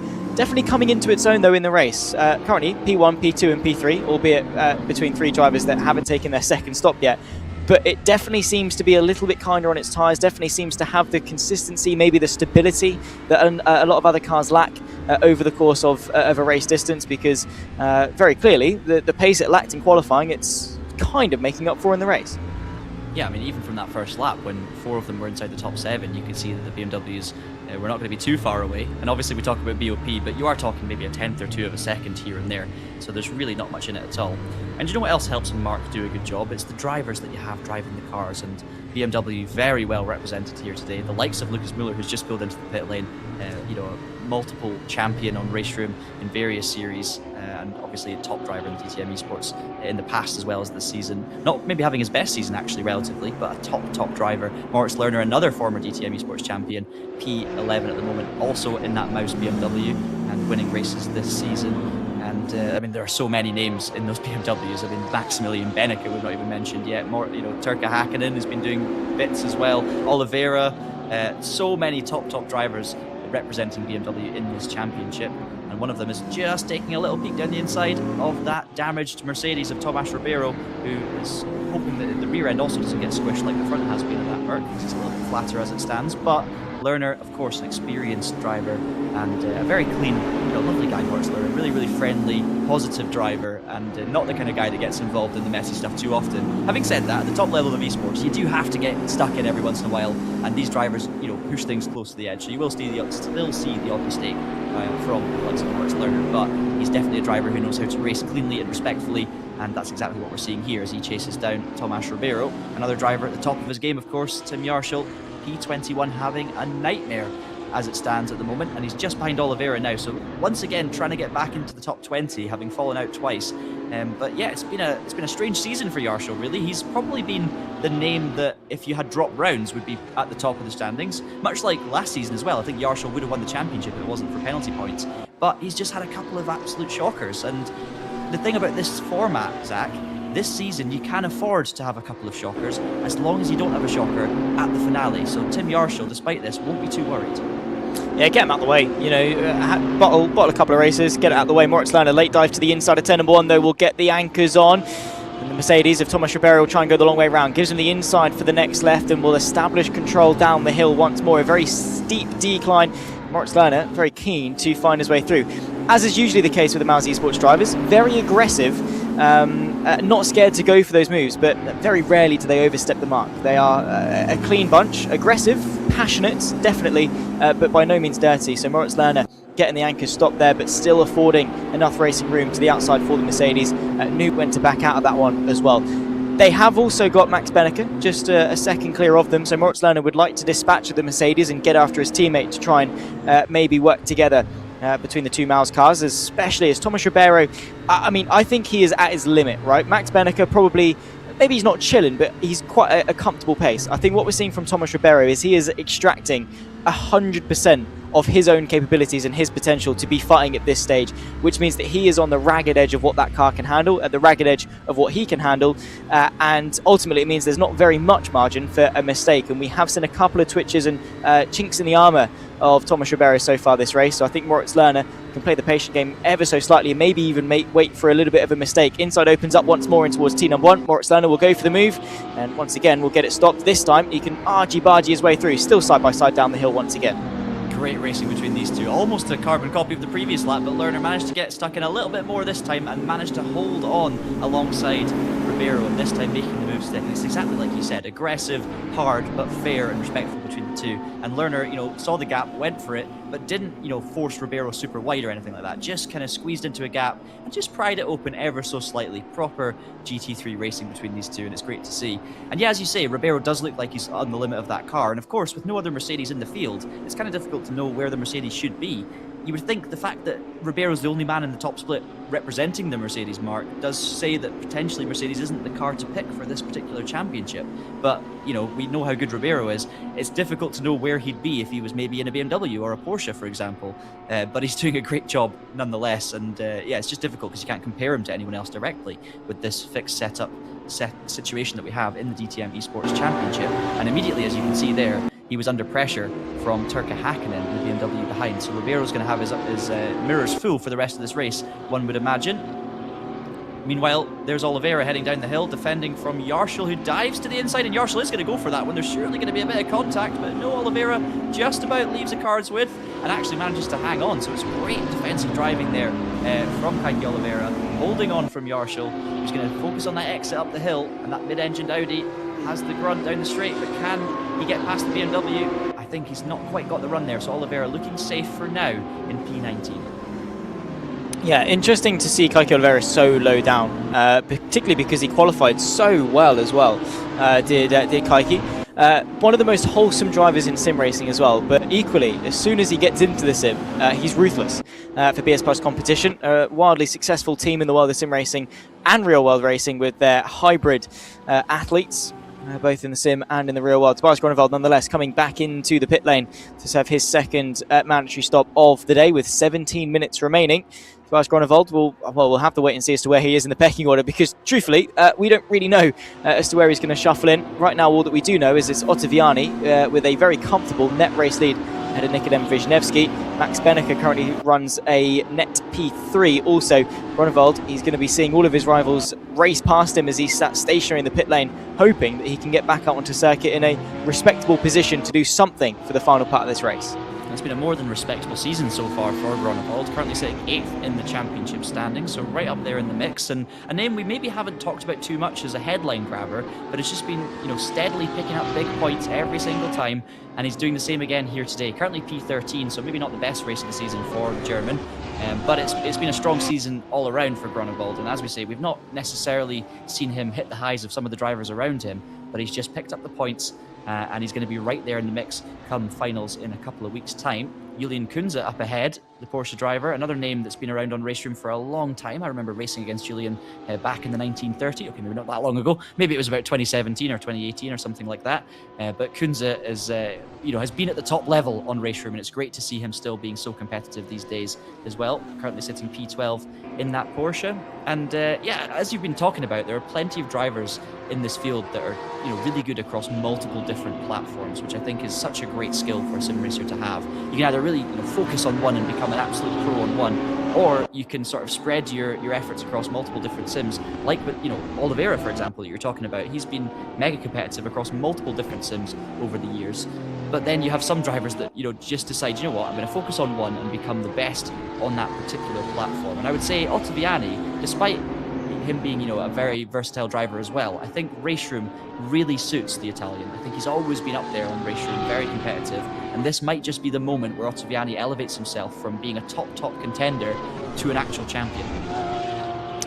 Absolutely. I mean, of course, being part of the Vitality camp before they ultimately disbanded, part of a camp that boasts, very quick drivers on specific platforms, but across sim racing as well. The likes of Marcel Cinchik, Yuri Toman, just to name a couple. Thibaut Casabon, were his teammates. He was surrounded by such experience, and ultimately now is crafting his own legacy, albeit maybe not under the Vitality banner anymore. Now with DTM Esports, who themselves are very good, especially on the RaceRoom platform. Look at the likes of Lucas Müller, just as one of them, to have gone through and made history in his own right. So yeah, we'll wait and see what the future holds for Ottaviani, but at the very least in this race in isolation, he has shown himself to be not only one of the best in RaceRoom, but one of the best in sim racing. And we are seeing that culmination of talent. Like we've seen Thomas Ribeiro, unbelievably quick on the RaceRoom platform, but you're now going up against big names coming from other walks of sim racing, as that's a huge dive down the inside from Lucas Müller, the reigning champion, gets it all sorts of wrong through T number one. And I'm afraid he's probably going to have to hold his hands up and say that he was a missile that was not prepared to stop into T number one. And we'll probably have to send to the Portuguese driver a bit of an apology message after this one, because that move was not on in a million years. Yeah, that Mercedes has got enough dents on it as it is, and it's now the door that's taken the hit that time. It was a bold move from the reigning champion, Müller, and just didn't quite manage to get it pulled off, did he, and get it stopped. And it was a valiant defensive effort in the first place from Ribeiro, but all of that gets undone, of course, in that moment. And we can expect the stewards to be keeping a close eye on that one. Müller, though, continues in P7 for the moment, and Ribeiro finds himself dropping down to P10. But once again, we talked about this already, it's not that important where you finish in this race for anything other than glory and confidence. The points will actually reset heading into the finale, so it's all about getting into that top 20. Ribeiro comfortably inside the top 20 anyway, so along with the other drivers who are probably, I would say, maybe the top 12 or 13 in the championship, who can afford to take a breath, this race really is a chance to have some fun, to give it a go, and also just to build more experience in the car, make more mistakes, learn from those mistakes heading in. And even something like that, where it wasn't necessarily Ribeiro's fault, he was the defensive driver, and Müller went in a bit hot. Ribeiro might still learn something from that incident and might be able to go, okay, heading into the finale, if I see someone making a move like that, maybe I'll give them a little bit more room, and maybe it won't end up with me losing out as a result. So obviously that's just a single example, and that might be terrible advice, but you get the idea. The race is all about learning as much as possible, and the more bad experiences you have in these cars, the more it's going to help you avoid those experiences in the future. When I am coaching, some academy drivers and junior drivers who are trying to get into sim racing, one of the first things I teach them when it comes to racecraft is the "what do you expect" mentality, which is fair enough. You've got the right of way, cool. Fair enough. You weren't at fault for the incident, but you were still in the incident, and you go into a corner, maybe side by side through, say, Maggot and Beckett. By the rules, fair enough. You can go for it. But what do you actually expect to happen? Naturally, something is going to go wrong. So Thomas Ribeiro squeezing the gap there with Lucas Müller, trying to go around the outside of a driver who very clearly was not getting it stopped for the corner. He was not at fault for the incident and ultimately came out worse as a result. Just because you aren't at fault by the rulebook doesn't still mean you have a responsibility to try and avoid the incident, purely from a selfish point of view of trying to keep yourself in the race and get the best opportunity that you can to maximise your points throughout a race as well. So maybe a mentality that needs to be adopted heading into finale, because the last thing you want to do is get involved in something that maybe isn't your fault, but is still avoidable. And you don't want to miss out on what is a very big prize pool in DTM Esports, purely because you've had the stubborn mindset to turn into a corner that you were always going to get taken out of. Nonetheless, Nicholas Halban leads the race, but it's Alessandro Ottaviani who has completed his mandatory pit stops. He currently runs P2 overall. Meanwhile, it's an absolute frenzy through the rest of the pack. Ottaviani, a glorified test session up in front, it's I don't know, try and describe this. What is a word that does this justice? Just the absolute mayhem that is the mid-pack of this field. It's a cluster something, I think we'll go with. But currently, Peterman right in the middle of it with teammate Spiegel. By the way, I'm going to sign up for the Zach Sweeney School. That sounds great. That's words of wisdom, wisdom beyond your years. So yeah, I totally agree. I think just because someone else gets a penalty for an incident you're involved with doesn't mean you want the incident to happen. And in this race it doesn't matter so much, but maybe there's something to learn there. Hauben, meanwhile, into the pit lane, so relinquishes that lead that he built up as a one-stopper, of course, making his second mandatory stop. And Hasse also in the pits, and it's going to be interesting to see where Hasse comes out. Another name that's around about the bubble in this championship for P20, and he's been, great qualifying, started up right near the top and has just slowly dwindled back towards the midfield in this race, and now, as you can see, dropping outside of that top 15 and will continue to drop further, it looks like. Meanwhile, it looks like Hauben has settled in I was going to say 13, but no, he's just dropped to 14, so Doutsenberg's got down the inside. This is that crazy cluster heading into the opening corner, and it's Oliveira involved now, who's being passed by Jarschel on the inside. Oliveira's going to leave a car's width, but Jarschel does manage to get the Audi stopped, however backs out of that one on exit, so it will be continue to be Oliveira ahead of Jarschel, and then Hegedus back there in P20, another name we need to keep an eye on. I think Hegedus is actually 22nd in the championship, so right on that bubble. And P20, okay, it's a decent enough result if you're just on the right side of the bubble because it's safe, but is it enough if you're just outside the bubble looking in? I'm not so sure. It depends on how many other drivers are having issues. Of course, you've got the likes of Page, who's not here tonight, 19th, so you're going to gain a position from that. But other than that, it looks like all the other main contenders are here, so yeah, I don't know if that's going to be enough, but we'll have to wait and see until after the event has been completed. What a great race, though, this pack are having. We've seen action throughout this one, non-stop, continuously for almost an hour, and I can't believe there's only 8 minutes to go in this race, but I'm sure these drivers in this battle pack right now, I think there's 8 or 9 cars spread by just 2 or 3 seconds, must be having a great time. Yeah, absolutely. There you can see the two Maus drivers reunited, Maximilian Benneker and Moritz Lerner, flying in formation. That's going to be some great social media opportunity for the Maus photographer to get some nice snaps as the sun sets here at the Sachsenring as they rise over the crest. Very picturesque circuit because of the undulation, and that Maus livery, I always say it does look very, very good indeed.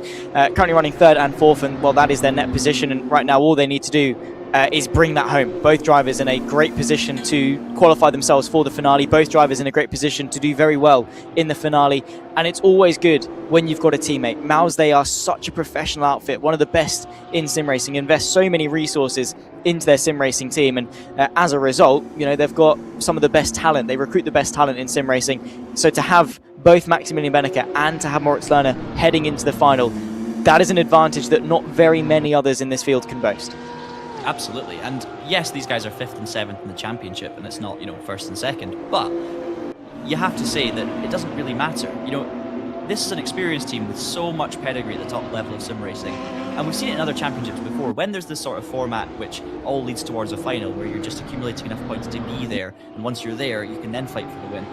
It does encourage, some of the best in the business to actually try and think outside the box. So maybe, instead of focusing on winning each race, it's what can we learn? Maybe these two have been practicing more on the Nürburgring and Hockenheim in preparation for the final, rather than other rounds that we've been to this season. It does make sense as a strategy. We saw it in real life motorsport as well, even last season in the likes of the Supercars Championship. Chaz Mostert wasn't competitive all season, got into the final format, and suddenly the team come alive. They've been working on things all season that are all focused on that final run to the title, and he comes and wins his first championship. So there are different ways you can go about this, not sandbagging necessarily, but just focusing on different areas of priority. And some drivers, of course, aren't going to be thinking that deeply about it. They're just going to be trying to win every race, which is also a totally valid strategy, by the way.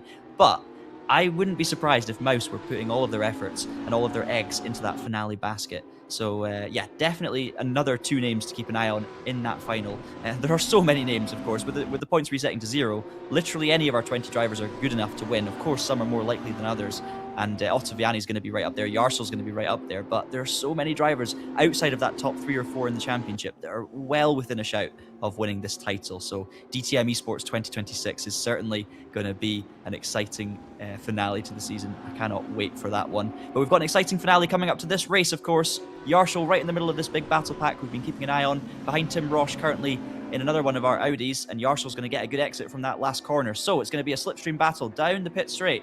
To the inside goes Roche in a defensive manoeuvre. Jarschel to the outside, and you've got Hegedus, who's going to be looking for every single position he can get here. Looking down the middle at the moment. But Jarschel gets it done around the outside. Can he get it stopped? He can. And it was a bit safe from Roche on the inside.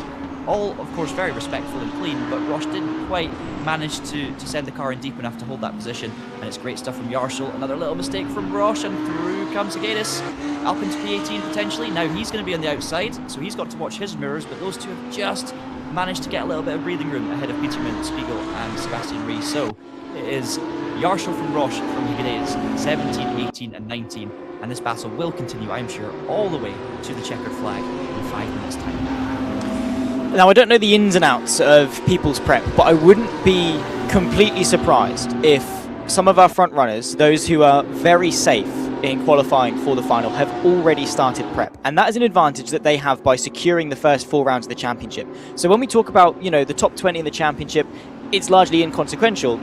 If you're sort of P1 to P10, you're in a very good position to maybe write off the last couple of rounds of the championship, not entirely, but do significantly less prep and focus on the 2 rounds. We already know what the 2 tracks are going to be, and that's the beauty of sim racing. They can be running as many laps on those 2 tracks as possible, Hockenheim and the Nürburgring, and I wouldn't be surprised if already they're at a very decent level, just minimizing practice for this, maybe only doing a couple of hours to show up and get some decent points, and then focusing on the finale. A bit further back though, in this mosh pit, I'm sure these drivers have invested hours upon hours to give themselves the best chance possible at qualifying and scraping into the finals. Csaba Hegedus, one of them, who's right on the cusp of it, was P20 a couple laps ago, makes the move, finds his way through, and now into P18 with 4 minutes to go.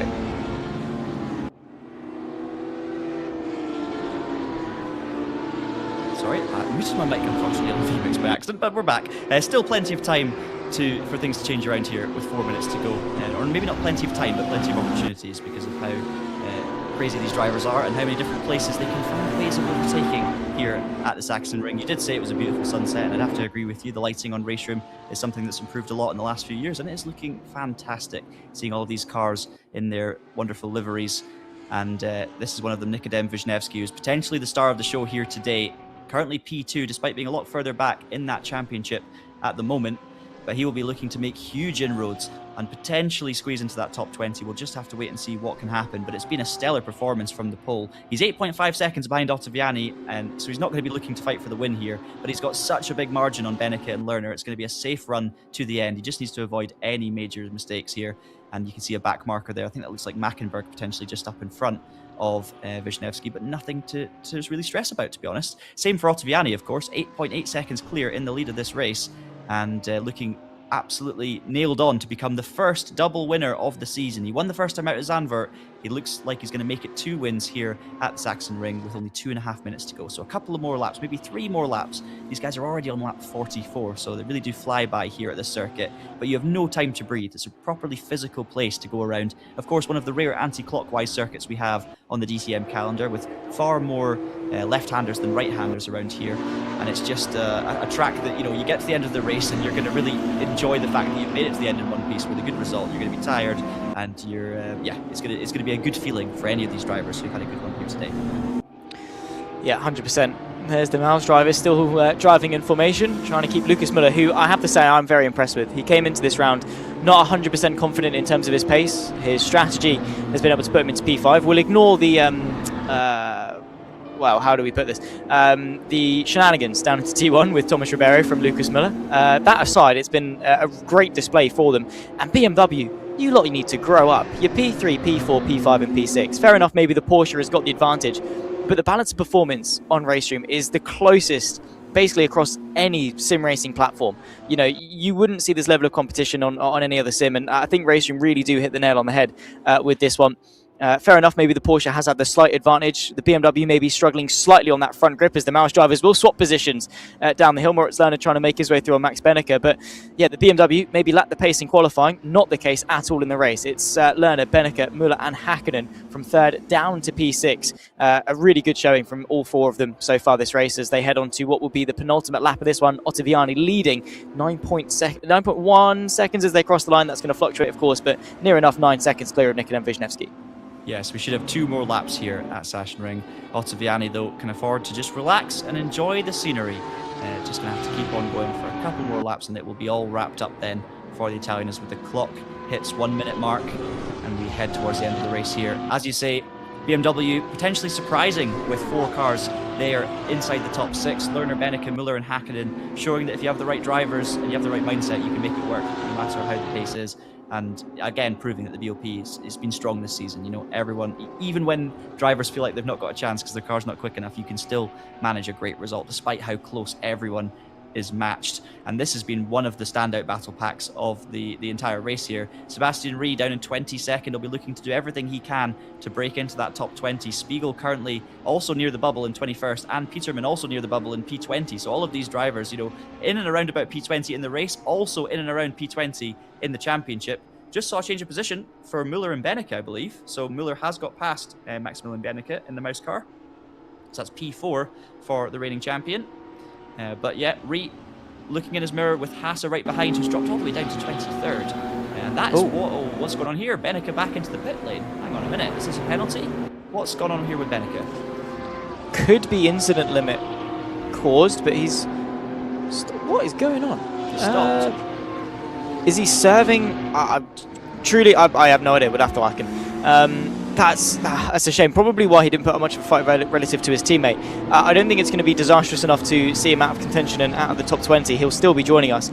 And thankfully, he's going to be thankful that he built up the margin over the last few rounds. But yeah, that's disastrous there for Max Benneker. And, well, a surefire podium, or at the very least a surefire top 5 for him, now written off with an unusual incident on the final lap. But here's our race winner, Alessandro Ottaviani, into the final corner.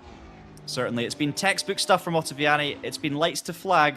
3rd pole position of the year, and it's going to be a 2nd win for Alessandro Ottaviani, who crosses the line for Door Esports by SX, 2nd team of the season, but it is yet another win for the Italian. Well done, Ottaviani.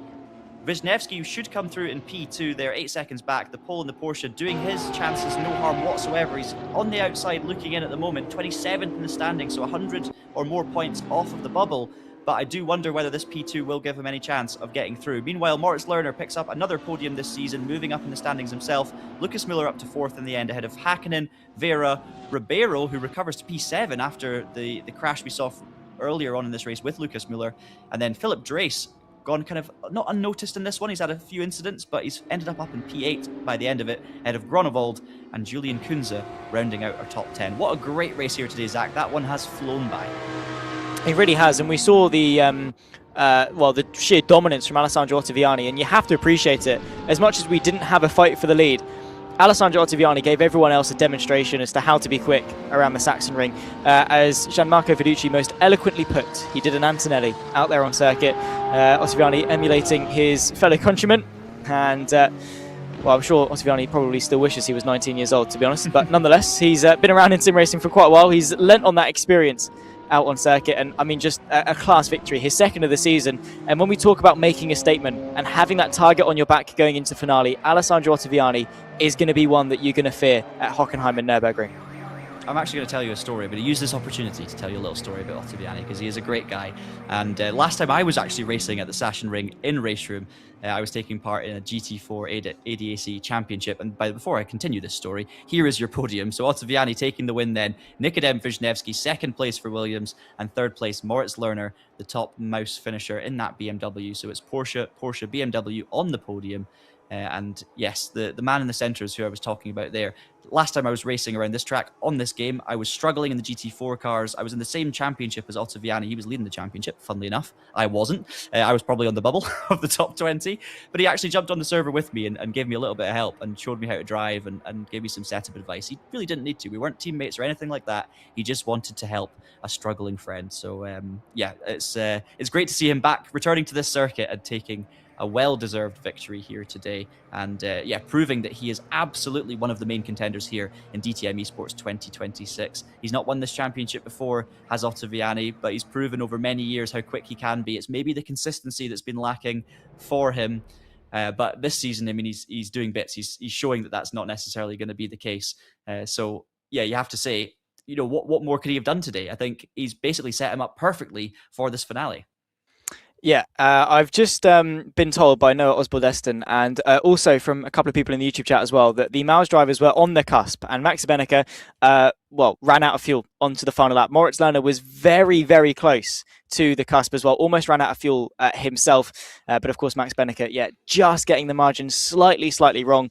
Was in fuel-saving mode for the best part of the final stint of that race, and ultimately couldn't get to the end. A shame to see his race undone there, but well, those are the margins that we're talking about out there on circuit. A shame to see it done for Max Benecke, but I'm sure he'll be bouncing back and better than ever with enough fuel in the car for Hockenheim for the finale. He certainly will. Another man who had a bit of a disaster out there today was Tim Yarshall, of course. The man right up there in the championship, in the top 4, has won a race already this season, multiple pole positions. But Zach it went wrong from minute 1. Yeah, I mean, it did. Yeah, it was just downhill. But I mean, nothing can really be taken away from Ottaviani up in front. I mean, that's just the statement that he's made, right? And he'll be going into the finale as the favourite, ultimately looking to make a statement. But as we've said, his performance over the last 5 rounds, inconsequential for the finale. He really has to make sure he is delivering, putting the prep in if he wants a chance. Because yeah, you might as well be the online qualifier champion. I don't know. If I had to choose one, I'd definitely be choosing the finale. Let's put it that way. So Ottaviani really does need to make sure he arrives. He can't get complacent. He can't feel safe or secure in any way. He needs to be continuing this form, continuing this level of preparation, and make sure he arrives when we do the finale. So a quick reminder, the finale will take place in just a couple of weeks' time, and it will happen live at the DTM round at the Nürburgring. There will be 2 rounds of DTM Esports taking place on the 15th of August. There will be a Nürburgring round and then a classic DTM traditional finale, also racing at Hockenheim. And we're actually going to speak now to our race winner, Alessandro Ottaviani, who of course took his 2nd win of the season. It was a great start at Zandvoort. P1 to start off the season. Then things got a bit tough in the middle of the season for you, Alessandro. But coming in here today, you were dominant from start to finish. Is this your best ever run in DTM Esports? Oh, I'm not sure if we have Alessandro quite yet. We can see him on the stream, but I'm not sure if he can hear me. So we'll wait until we get clarification on that one. Give me a wee thumbs up if you can hear me, Alessandro. No, it doesn't look like we've got him yet. You guys, I think. Oh, yeah. No, we've got him. Okay, we can hear him, so I can hear Alessandro. So I don't think he can hear us, unfortunately. So we'll keep an eye on that one, and hopefully we'll get that sorted for you guys in a little bit. But yeah, I was just going to ask him about whether this was his best run, because for me, watching as a spectator, I think this might be the best performance I've ever seen from Ottaviani, just given the caliber of competition here in the DTM Esports Championship. You're up against the best in the business across all of these different platforms, and to do it with 8-9 seconds in hand, it's just such a statement. I mean, ultimately, he had he had the more favourable car. Let's put it that way, right? The Porsche definitely had the slight edge relative to everyone else, but you can have the machinery.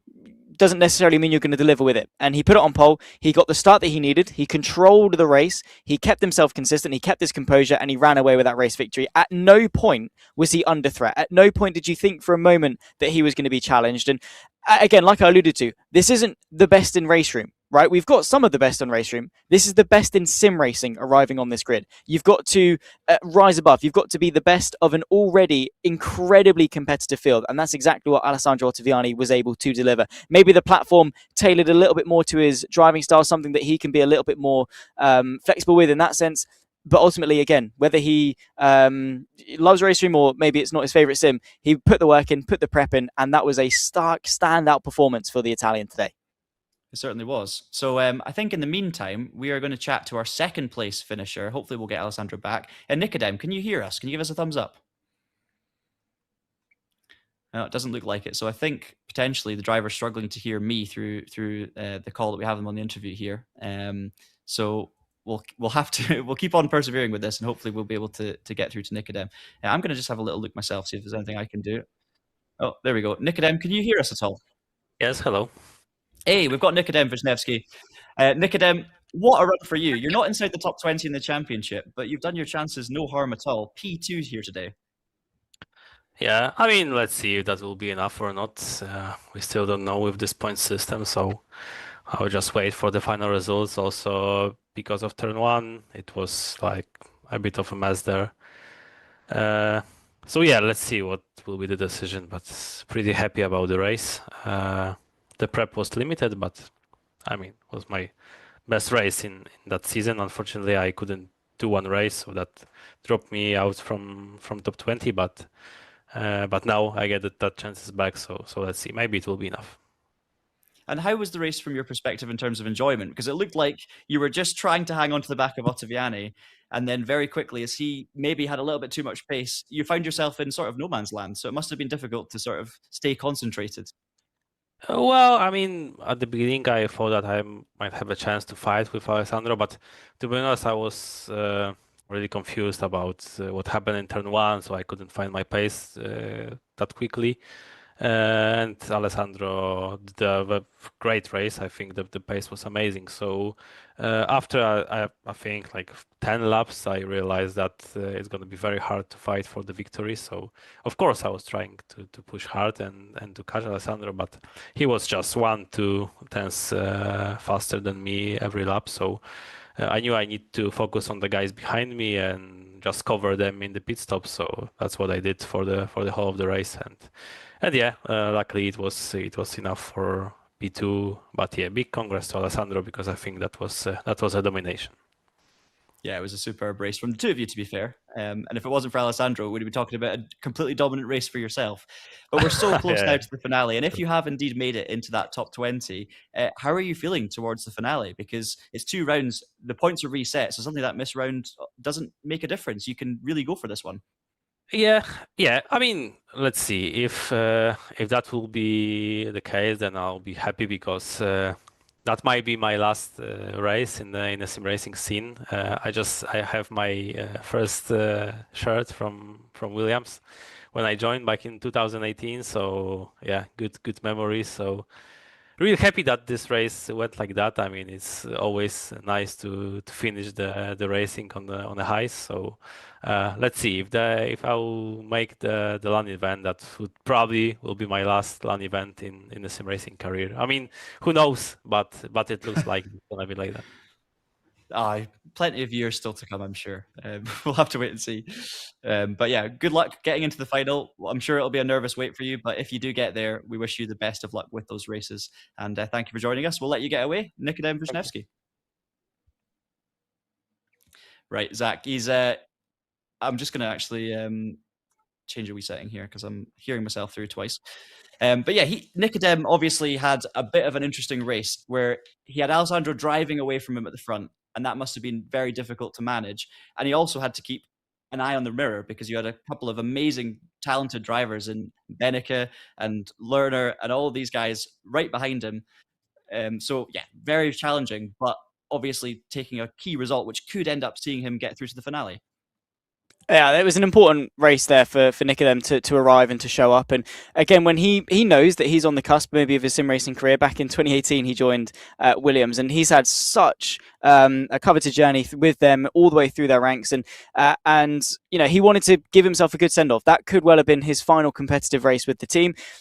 He wants to make it to the LAN event. Of course he does. He wants to end it on a high, but he also had that, you know, sort of intrinsic motivation, I guess, to do well, to give the send off that not only he, but also the team deserve in order to round off what has been such a great career for the pole.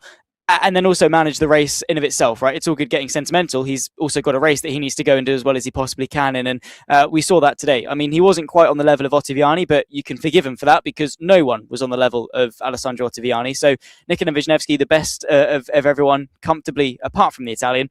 And what was once the race got settled, once we got into the swing of things, it was a very comfortable P2 for him anyway. So hopefully it's going to be enough to get him into the top 20 because, well, who doesn't want to see more of Nikodem fighting at the front of DTM? Yeah, certainly. So we hope that's the case. We should now have Alessandro Ottaviani. So can you hear us, Alessandro? Yeah, I can hear you guys.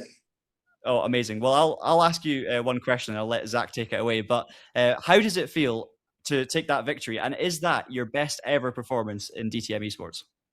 Yeah, I'm pretty sure about it because I think the pace was pretty good. I got the pole, and everything felt quite easy, to be honest. So I would say maybe not maybe emotionally, but in terms of the statistic and do performance, I think was probably the best performance. Yes. And Alessandro, hopefully you can hear me as well. Yeah, I can hear both. Great. This is great. Oh my goodness me. It's working, John. Can you believe it? Alessandro, I mean, just from your end and, reflecting on the season thus far, but also looking to the LAN event now, because you've taken, a number of pole positions. You've been the fastest overall over the course of the online qualifiers, 2 wins from the 5 rounds. What do you expect from yourself heading into the finale? Do you expect to be the favourite to win, or do you think maybe you're going to be on the back foot? What do you think heading into the final 2 rounds?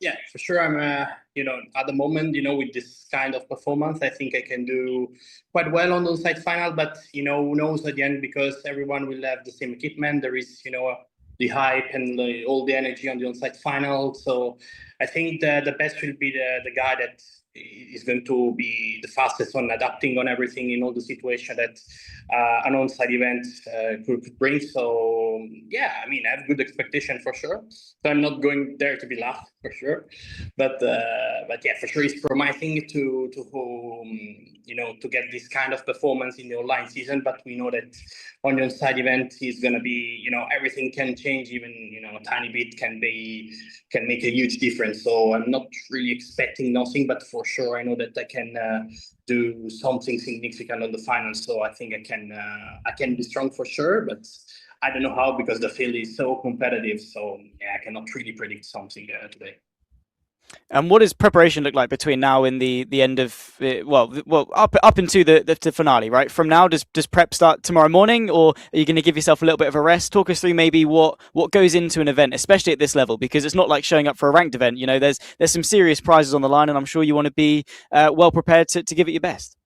For sure, I will start as soon as I can, probably even tomorrow. But you said it.